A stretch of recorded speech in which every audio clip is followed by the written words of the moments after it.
I'm Leanne Schell, and I've been a member at Valley since 2000.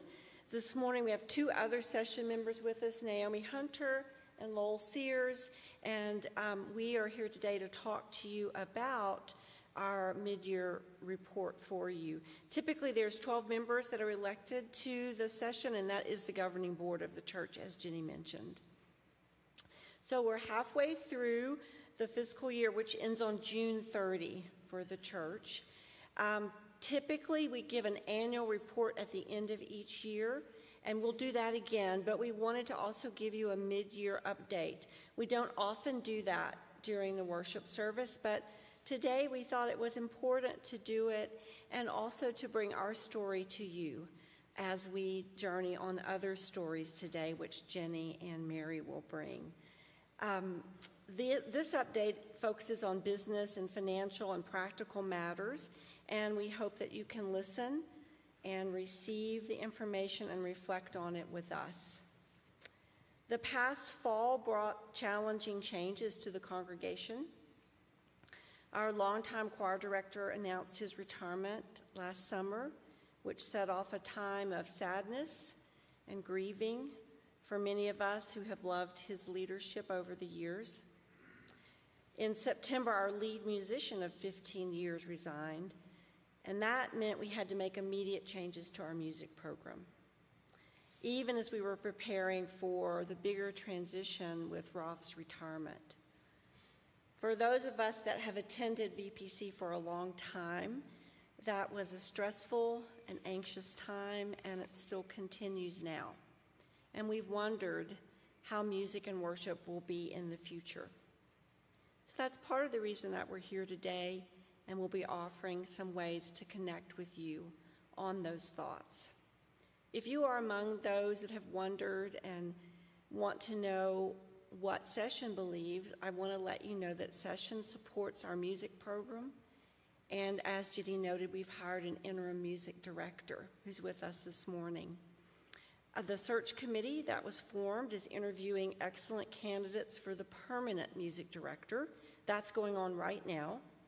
And once that position is in place, we will then find a regular accompanist and choral leads for the choir. So things will be moving along. You'll see that over the next few months. In the middle of these changes, opportunities and growth have happened, and we want to highlight those things as well. Attendance at our worship services has grown since the pandemic, and that's not been the case for many other churches. We're very proud of that, and we're thankful you all are here today, even in the storm. We welcomed our musician, Asaya Naomi. He's our new curator of worship and arts. He joined us in the last 6 months. Our next gen ministry, despite the small number of kids this morning, is really flourishing. And they've had to open a new classroom, ask for more volunteers, and we have many parents and children attending. We've had several writers come, Jonathan Merritt and Drew Jackson, that led us in workshops. 18 couples, 36 people attended a marriage retreat in early January, right after Christmas. 50 women went to the women's retreat this year, including some of the women from St. Mark AME Zion Church, that is our partner in Palo Alto. In the last quarter, we had 23 people or giving units make their first contribution to the church. And in the fiscal year that ended in June, we had the highest contributions in our church's history. So that was last June 2023. We had more than $700,000 in congregational giving. And that's what's made it possible to do the things we've been doing the last 6 months in programming and services. We want to be transparent with you about financial results as well as our programming successes and challenges. And so Lowell Sears is here to give you a more lengthy financial update. Thanks, Leanne. For those who don't know me, I've been attending worship here at Valley since the 1990s. Presently, I am elder on session, and my role is chair of the finance committee for the church. Also on the committee are Rick Hunter, Rick, raise your hand out there, and Dave Forder. We would like to add at least one more person, and hopefully two, to the committee this year. So if you would like, and there are no specific financial skills involved, just the need or the desire to actively participate, please see myself or Rick or Dave after service. So now, as Finance Committee Chair, I'd like to give you an overview of the first 6 months of the fiscal year that ended December 31st. Our aggregate operating expenses were $577,000, which adjusted for timing differences was equal to the approved budget. General and administrative expenses, as well as facilities expenses, were below budget. Worship services and music expenses were above budget. Income contributions from our wedding ministry exceeded budget by $41,000. Our revenues, unfortunately, fell dramatically short of budget. Contributions, which are 85% of total revenues, were below budget by $191,000. In a normal year, we receive 25% to 30% of our annual contributions in December as donations are made to secure tax benefits. This past December, we received only 11%. That's a major shortfall. If contributions continue this trend for the remainder of the fiscal year, VPC could end June 30th $300,000 to $350,000 below budget. That would put our giving at the level we last saw 7 to 8 years ago, while at the same time, our expenses have nearly doubled from inflation, staffing increases, and new programs. In the short term, we have reserves and the last portion of the major donor gift we can draw on to fill the deficit. But we need to restore our contribution momentum to support our mission as a faith community. So I have 3 asks of you. But before I do that, I'd like to share a couple of personal perspectives on giving in faith. My grandfather made the point to me growing up that you always put something in the offering plate when it is passed, giving what you could give. It was a demonstration of commitment. My second recollection from boyhood comes from the time I spent in the 1950s and early 60s in a small town in Utah, which was about the size of Portola Valley. The demographics, however, were very different from Portola Valley, as 99% of the town was Mormon. I was one of the very few non-Mormon kids in school, so if I was going to do after-school activities like play football or basketball, I needed to go with them to the local stake or church. I don't remember much about the Mormon theology I was exposed to, but one thing stood out. In the Mormon faith, every family or individual who is a part of the church was expected to tithe or give 10% of their income to support the church's mission. The church was at the top of each person's giving list. So with that as perspective, there are 3 asks of you that I would make. First, put Valley at the top of your giving list as a commitment to faith. Second, if you didn't give last year, give this year. And third, if you did give last year, make a substantial increase in your giving this year.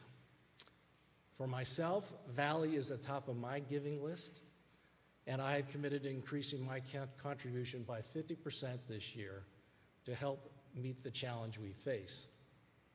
So please join me in meeting the challenge.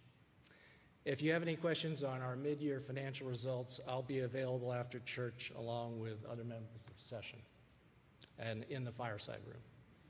Good morning, everybody. So, as Leanne mentioned, last year we had the highest contributions ever made to Valley Presbyterian Church, and like she said, that really has enabled us to offer the kind of program that it is bringing in new families and bringing a lot of energy into our church. And it's really been a top goal since Jenny came to the church to bring in young families. So we're really thrilled about that. And we don't know all the reasons for the current giving shortfall. And we want to invite you to help us understand that. And also we want to hear your thoughts and dreams for the church moving forward. And so beginning today, we're launching a Listening in Lent program. And in various ways, we are going to offer you opportunities to interact with us and have some two-way communication about where we're going as a church in the future. So as Lowell said, right after church today in the fireside room, Lowell and Leanne and myself, and I think a couple members of the finance committee will be there. We can answer your questions about the church budget or just anything else. It's an opportunity for you to share with us anything you want us to hear. And then we have a couple of other things coming up. On Sunday, February 25th, after church, we're going to have a food and fellowship time in Lane Hall or out in the patio, depending on weather, and we'll offer at that time a short program with another financial update and a time for question and answer and visioning and dreaming about the church. Last year, we had a program called Soup with Session on a Friday night. It was really fun. We did soup in Lane Hall, and then we did s'mores out on a fire pit on the patio. It was really great. We had great attendance. We're going to do that again on Friday, February 25th. And again, different members of Session will be there and able to interact with you. And later this month, we're going to be sending you a written feedback form if you prefer to just share some thoughts in writing with us. So those are some of the opportunities that you're going to have, and we want to listen during Lent. I also want you to know that the three of us have committed to give extra in the month of February over and above what we pledged to the church for this year, as have other members of Session. So Lowell shared 3 asks with you. I'm going to share a couple of more. I'd really like you to invite you to join us in doing that. It will just really help the church with planning and forecasting if we know where we're at financially. So if you are in a situation to do so, we would love to get a little bit extra in February. I also want to repeat something I said back in November when I shared. Rick and I have been here for about 8 years, and when we first started out, we didn't really give a lot financially to the church. We were just getting our feet wet, trying to get to know the place, and we've increased our contribution substantially in the last couple of years, and in fact, we're giving more to this church than we've ever given to any church, and that's because we really believe in the mission. We love what's going on here. But like a lot of you, there's a lot of competition for contributions. There's so many causes that we care about. We care about education, and we care about poverty and homelessness, and we want to give to all of those causes. And I just want to remind you that when you give to Valley Presbyterian Church, Valley Presbyterian Church is supporting all of the causes that Rick and I care about, and probably some of the causes you care about too. So that's just something I would ask you to consider. And last, I know there are people in this room who are new to the church. Maybe you haven't started giving yet, and today is not meant to pressure you. We want you to become part of our church. We want you to feel welcome here, and we want to answer your questions. So you're invited to listen in Lent too, and it doesn't have to just be about finances. We want to hear from you, and we want to invite you to consider, as you deepen your relationship with our church, to be a giving partner as well. So thank you all. We know this was a lengthy presentation, not something we normally do in service, but we felt it was really important, and we really appreciate your attention.